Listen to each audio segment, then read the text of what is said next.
Well, it's always a pleasure to have you, and it always gets me thinking, and I am absolutely amazed, as always, at just how much knowledge you actually have. I have the feeling that you could recite this book from verbatim almost, couldn't you? Well, actually, I spent this morning reviewing it because I'd forgotten most of what I had put in that book. I've been so busy getting other books finished for publishers that want them yesterday. Well, I know the feeling. Review. All right. Well, let's start out here, folks. This is a deep and extraordinary journey because something is wrong. Yeah. Something is deeply wrong. Let's start, Joseph, with the beginnings of what went wrong back in and let's talk about Richard Dolan's work, for example. Yes. Okay, so let's start there. Well, I got this idea of a breakaway civilization. It's not mine. It's actually Richard Dolan, and he wrote about this idea in his, which I think are just absolutely magisterial must-have books, UFOs and the National Security State. And in, I think it was the second volume of that series, he proposed an idea of what he called a breakaway civilization. Namely, that if we are assuming, he makes two assumptions here, and I have to agree with him on these, and they're very important for the discussion that we're going to have. The first one is that we have had some sort of contact with extraterrestrials, with interdimensional beings, whatever you wish to call these things, and that this is a major factor of the UFO mystery.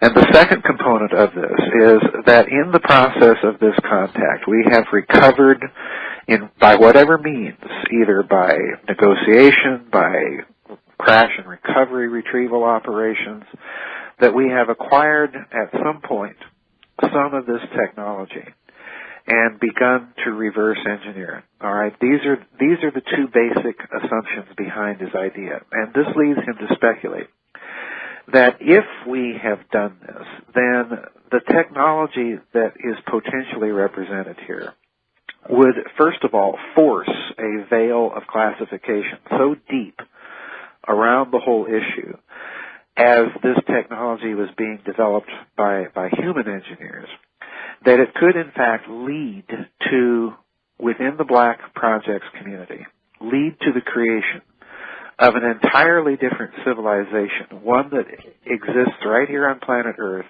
right beneath our feet, so to speak, and that has access to this technology and is using it. And I found this idea very, very fascinating because I think we see, in fact, I'm pretty sure that most people would agree, that we see something of this, whether or not we attach it to the mystery of UFOs, and I think Dolan is right, I think we have to.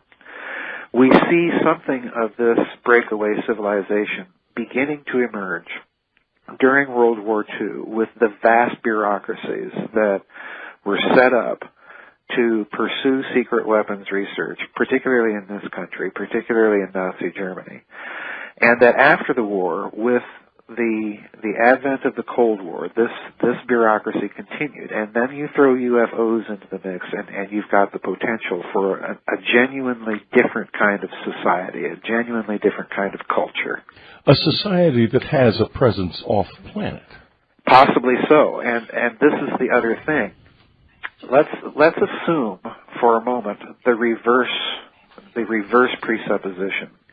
Let's assume we didn't make contact with extraterrestrials. Let's assume that all of this is a development in secret over the decades since World War II of a technology that humans have engineered and gone out there into outer space with this technology. Well, again, at some point, at least as far as I'm concerned, philosophically, you have to hold open the possibility that they've made contact with someone else. And again, if that's the case, again, I think this breakaway civilization mentality, this need to monopolize the technologies of power and hegemony would mean that they would clamp a veil of secrecy around the whole thing. So either way we look at this, either way we approach this problem, we're dealing with a fundamentally very different kind of culture, a society that exists in secret, has its own science, has its own technologies, has its own ideologies. And is real. And Absolutely real. Yeah, I don't want to fool around with playing games as to why I know this is true. Most of you who are listening to this program know about the object in my left ear. This object is real. It has been studied. You can go look on Unknown Country, look at the video of the doctor's attempt to remove it. It has been studied in pathology. It is definitely a piece of technology of the highest order. Right. It was placed in my ear in such a way that we do not, in the external civilization, have any idea how it was done, because there was no scar tissue. There was nothing. This exists. It is real. It was put into my body by people who penetrated a house with a sophisticated alarm system. I was awake when it happened. I saw them come into the room and then lost control of the situation. Bottom line. In my opinion, whatever it does, we've never been able to find that out. But it is those people were representative of that breakaway civilization. But here's something strange, Joseph. They didn't have to. I think they could have done this without my knowing. I think it was almost done for the purpose of my finding out. Right. In other words, it was a signal of some kind, maybe done by people who were too constrained by other forces to risk anything more direct. Well, this could be, and we have any number of ways to read it, and this is why I decided to throw psychological operations into this whole mix. Yes. Because the disturbing thing to me was to go back and look at all of this stuff that the Nazis were doing in World War II, and to read the comment of SS Colonel Otto Skorzeny made circa 1943-44, when the Nazis had already put into operation their jet fighter aircraft. They were already raining rockets down on London and other western cities. He said that the wonder weapons that the Germans were developing, and in the context, I think it's very clear that he's not talking about rockets or any of this stuff. He's talking about something else entirely. That these technologies were perfectly suitable for what he called a Sonderkampf, a special warfare, in use behind enemy lines. In other words, he's talking about a psychological operation. And I got to thinking, why would this technology, anti-gravity and so on and so forth, why would this lend itself to psychological operations? And there's another thing that we need to consider, and I didn't even put this in the book, but it's something that Mr. Dolan mentions. And that is, I think it was the Robertson panel, the CIA's UFO study group, that came right out and suggested that even though they didn't know what the UFO phenomenon really was, or if it was really harmful or not harmful, it could be at least used in psychological warfare operations. So in other words, I think what we've got going on, at least in part with me, is a psychological operation that, whether it originates with the breakaway civilization or with extraterrestrials or interdimensional beings themselves, that this operation amounts to the same thing, and it's for at least these two purposes, if not more. The first purpose would be to communicate to the victim, to the individual or groups undergoing these types of things, that they are helpless. That they are helpless. We're going to have to take a brief break, sure. Joseph. Folks, we'll be right back, and we're going to be talking about the aims and capabilities of this breakaway civilization. What's it doing? Why is it so secret? What does it want? Why does it exist? And what is going to happen to us because of it? We'll be right back. This is Whitley Strieber. We're talking to Joseph Farrell, Saucers, Swastikas, and Psyops. And if you've ever read any of Joseph's books, and I hope as a Dreamland listener you have, this one is just as deep and just as complete, just as page-turning and filled with information as the others. With one difference, it goes beyond the technologies that may be involved in this breakaway civilization and begins to talk about its psychological operations. And from that, we can begin to infer something about aim. Is that not correct, Joseph? That would be the best and most apt way to put it. This really is my goal, and it's something that I know Richard Dolan has talked about in his musings on his idea of a breakaway civilization. What's their aim with all of this? And, before the break, I left off saying that at least as far as I'm concerned, when you're dealing with what appears to be a breakaway civilization that has access to very sophisticated technology, and that at least some of the ideological influence at work in the stew of ideas that this civilization is cooking up had to have been fascism or Nazism of some sort, then at least one of the aims of these psychological operations has to make its victims feel helpless. It has to convey the meme or the message, you're helpless. Our technology is too advanced for you to handle. And the other meme I think it is trying to communicate is a very, very subtle one. I talk about this a great deal in the book, and specifically in reference to George Adamski. The other meme I think it's trying to get across is that the possessors of this technology are so to speak, gods, and that we're so much cattle to them.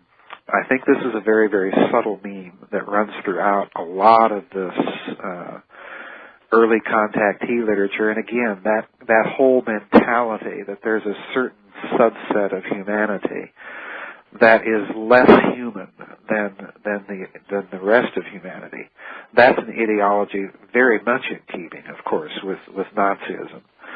So I think one of the aims of this civilization is not only to protect its technology and to obfuscate any apparent public discussion or interpretation of it, but also it's a more active role. It's to transform humanity into kind of a quiescent state, where we're basically sheep and unquestioning ones at that.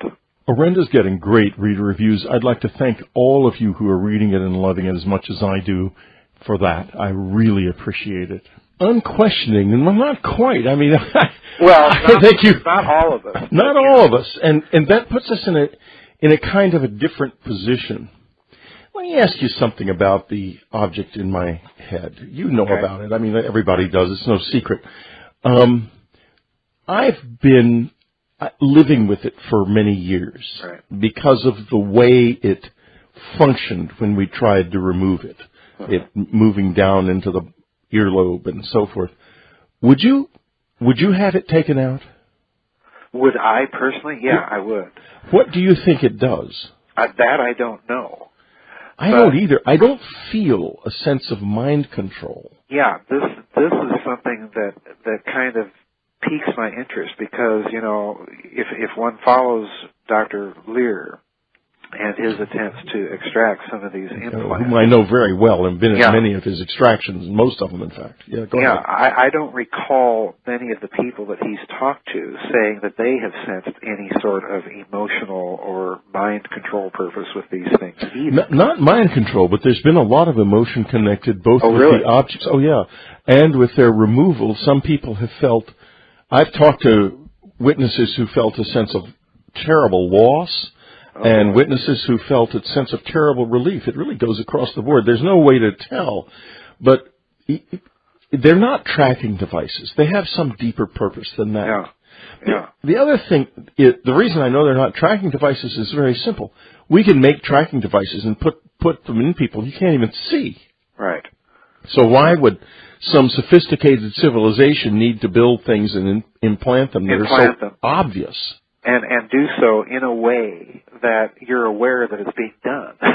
Well, exactly. I mean, that's another one of the reasons that I didn't have the one in my head removed. Right. Because in my ear removed, because they made no secret of it. They could have done it without waking me up. In fact, they really played with me in the sense that as I woke up, this male voice from outside says, "Condition red." Now, why did he need to talk? Did he have any kind of other communication with the people who were involved in this? Right. He didn't need to talk. He talked not for them, but for me. Well, again, you know, to put it in all those terms, to me, again, suggests that it was a bit of theater. It was a psychological operation. Exactly. You were meant to, you were meant to be a part of whatever their aim was, and the meme, you know, nothing like this has happened to me in my life. So I'm guessing here as to what my personal reaction would be, Whitley. But if this had been something that had happened to me, the first thing that I would have felt was probably the feeling of helplessness. And then secondly, curiosity. You know, why is this being exactly. done? You know, what are they doing? Why is this being done? Why is it happening to me? So I think part of this, whether or not it is humans behind it or extraterrestrials, what seems prima facie at the surface level to be going on is some sort of manipulation of a human soul. Now, one thing, when you mentioned that many of Dr. Lear's patients had complained or spoken about, you know, not wanting to have these things removed and feeling a sense of loss. Well, some of them. I mean, one or two. Most of them were very happy to have them removed. Don't get me wrong. It's only I don't want to muddy up that statistic. Well, even if it's just one or two, it's interesting to me because we may be looking at a technology. You know, this is the other thing about all those psychological operations. I didn't even get into emotion or mind control technologies in the Saucer Swastika Psyops book, but if we can sit here and talk about the extrapolation of anti-gravity technology from World War II to the present and come to the conclusion, well, what they may have now may far exceed anything that we could possibly imagine. Well, imagine the same sort of progress with neurophysiological study and technology. It could be that they have a technology now that can be implanted that basically would allow them to read people's thoughts. So, you know, if that's the case, then I can see why someone would experience a sense or complain of feeling a sense of loss at those technologies. Because very interesting. Yeah, it's bound to create some sort of interface at a conscious or subconscious level, I would think, with the human psyche. So we could be looking at, you know, one of those types of operations, Whitley, where the aim of implanting someone with some of these types of devices would be simply to read their thoughts, to get a database of human psychology built up, the better to manipulate people en masse with. But if you're going to implant an advanced technology like that, then you also want to combine operations. And this, I think, is a key thing for people to take away from our discussion and a key thing that they should take away from the book. And that is, when you have these types of operations, I believe that it is a principle with these intelligence agencies, that it is an operational methodology, that they combine several objectives, as many objectives in an operation as they can. As they can, exactly. Yeah. So that when they're implanting someone, they may have a goal to mine their mind, their emotions, their thoughts, but at the same time they also have subsidiary goals to plant memes in the public consciousness of helplessness, of technological superiority of whoever is behind these types of events. So they're going to combine all these things. But well, that gets me. We're coming to sure. to our break, and that gets me to where I think we're going to go in the next segment. And folks, I'm going to leave you with a word. It's a big word. It's one of the scariest words I've ever read, and it occurs many times in saucers, swastikas, and psyops. By the way, Joseph's website is GizaDeathStar.com. I believe that's still your primary website. Yep, sure is. And that word is Weltschauungskrieg. Yeah. We'll be right back. We're talking to Joseph Farrell. His new book, Saucers, Swastikas, and Psyops, A History of a Breakaway Civilization, Hidden Aerospace Technologies, and Psychological Operations. His website, GizaDeathStar.com. During World War II, as it became clear that the Germans were going to do the unthinkable and lose, unthinkable to them, and lose, they began to discuss something called Weltschauungskrieg. Can you tell us exactly what that is? Oh boy. Weltanschauungskrieg is the German word for psychological operations, but quite literally, if you translate it literally, Whitley, it has a significance that is much, much broader and much deeper, because what it literally means is world view warfare. So in other words, the German conception of psychological operations is literally to change the entire worldview of whatever person or group of people it's targeting. This means not only in terms of everyday social conventions and mores, it means in terms of a kind of religious and spiritual worldview. This is a total type of psychological warfare, in other words. And the phrase popped out at me because, again, in the context in which I was examining it, Colonel Scorzani, when he was talking about using this advanced technology in terms of psychological warfare, this is what he had in mind. He had in mind the German term Weltanschauungskrieg, the total ideological warfare to completely change a targeted group's perceptions. And this is what I find so frightening, and this takes me back to your comment about Dr. Lear and the implants and the speculations that we were engaged in the previous part of the show. And that is, if they have perfected an anti-gravity technology and are resorting to psychological operations in order to change the worldview, by the same token, and I think Richard Dolan has even speculated on this idea in his own musings on this breakaway civilization concept of his. By the same token, they are going, therefore, to want to investigate the technologies and the soft techniques of total mind manipulation. And when you said that Dr. Lear has had patients that have complained of feeling a sense of loss at the loss of these implants, that just kind of drove home to me again that we could be looking at, with some of these things, a vast psychological warfare operation with technological accoutrements that have been designed in some way, shape, or form to interface with humanity, to give it a total makeover of consciousness. You're dealing basically, Whitley, I think, with the breakaway civilization with a kind of malevolent transhumanist agenda, to invoke a completely different subject into the mix.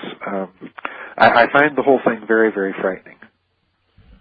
Well, I do too, and I find it frightening, especially in the context of where it's going now, Yes. what we can see of it. And by the way, you pronounced that word so beautifully, I'm not even going to try again. Does that sound Anyway, it is a mouthful. I had folks, to practice. let me read something from the book. This is a statement that Joseph quotes of John Loftus's research. Quote, "The truth is that the Muslim Brotherhood," now remember, this is the Muslim Brotherhood that just took over Egypt, that in all likelihood is going to take over Syria, that has taken over Tunisia. The truth is that the Muslim Brotherhood was the original Arab Nazi movement working for British intelligence after the war to crush the infant state of Israel. In the 1980s, it was hired by American intelligence to recruit the Mujahideen in Afghanistan, and it is now the parent organization of every Sunni terrorist group in the Middle East, and is responsible in all likelihood for the outbreak of violence that just unfolded a couple of days ago in Iraq, or a couple of weeks ago in Iraq, and may very well have some penetration into the United States, because after all, back on May the 17th, the Department of Homeland Security warned that there could be a terrorist attack against movie theaters. And now we have one carried out by someone who, to say the least, seems a little off. Oh, boy. But we're not going to get into that so much in this program. But what we are going to get into a little bit more deeply is this. There